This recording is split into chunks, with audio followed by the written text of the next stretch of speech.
This is one of the thousands of unregulated, unmonitored mines in the DRC. It's crawling with children, working like modern-day slaves. A 12-hour-long day of punishing work may earn them the equivalent of £1.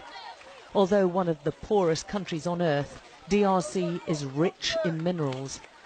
But a history of brutal colonial exploitation looks like being repeated now, in 2017. Much of it's mined by hand, with rudimentary tools in harsh, potentially hazardous conditions. And wretched whether or not, the rush is on for a mineral the DRC has in great abundance, cobalt, and it's fast becoming more precious than gold.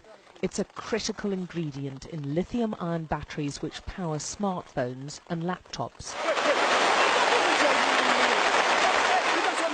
An army of children are at the heart of the mining production. Wearing no shoes and in the most wretched conditions, Dorsan is ordered to retrieve the sack he's forgotten. There's an urgency now. The rains make this dangerous work even more risky, and Dorsan's told in no uncertain terms he risks a beating if he messes up again. Dorsan, with Richard beside him, have worked all day.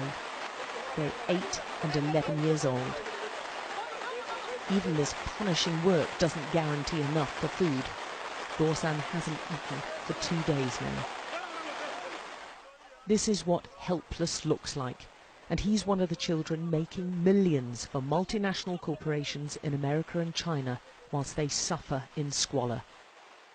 For this, they'll get maybe 8 British pence a day.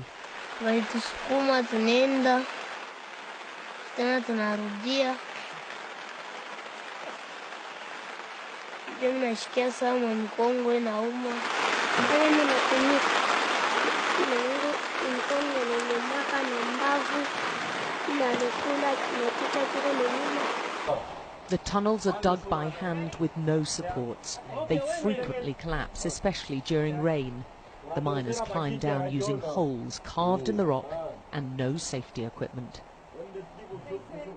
This most precious of minerals is often extracted and sorted by tiny hands. They don't wear gloves or masks, yet the World Health Organization says exposure to cobalt and breathing in its dust fumes can cause long-term health problems.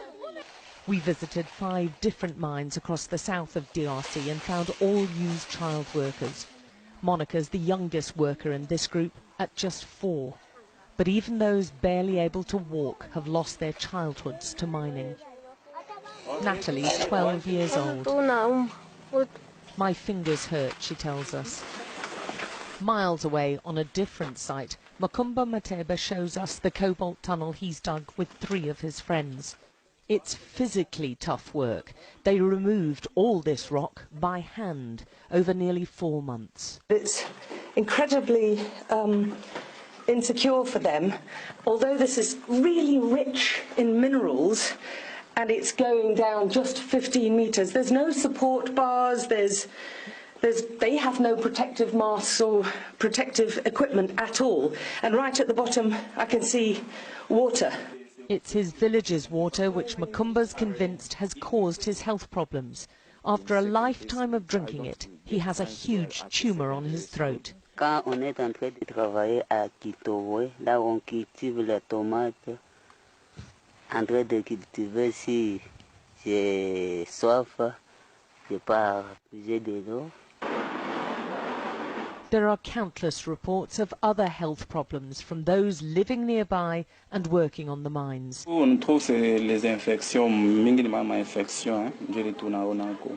Quand ce moment tumika ma carrière sana, tandala mtoto na infection chez lungula, mingine kuna bima bouton, mingine ndio tunaona donc makozi linatoka mama mimba nenda ma carrière.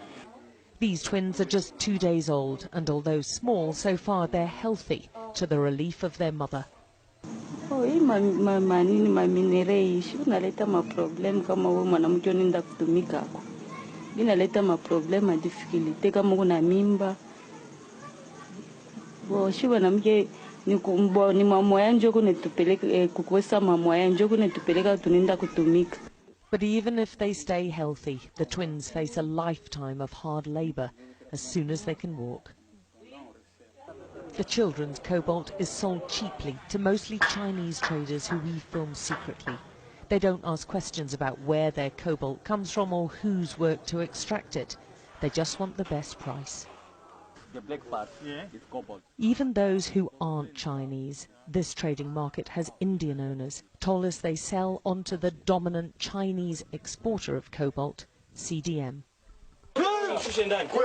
The cobalt first mined here is then sold again to the Chinese parent company, which then supplies some of the world's biggest battery makers. And those batteries, with ingredients which originated in DRC, end up in, for instance, smartphones. It's an intricate supply chain which allows easy deniability for the multinationals making huge profits.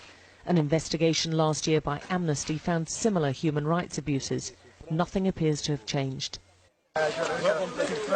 Most of these child miners will never own a smartphone. They barely survive from day to day. And many other children like Dorsan will be back again tomorrow, digging out one of the most sought-after minerals of our time for a pittance. Alex Crawford, Sky News in the DRC.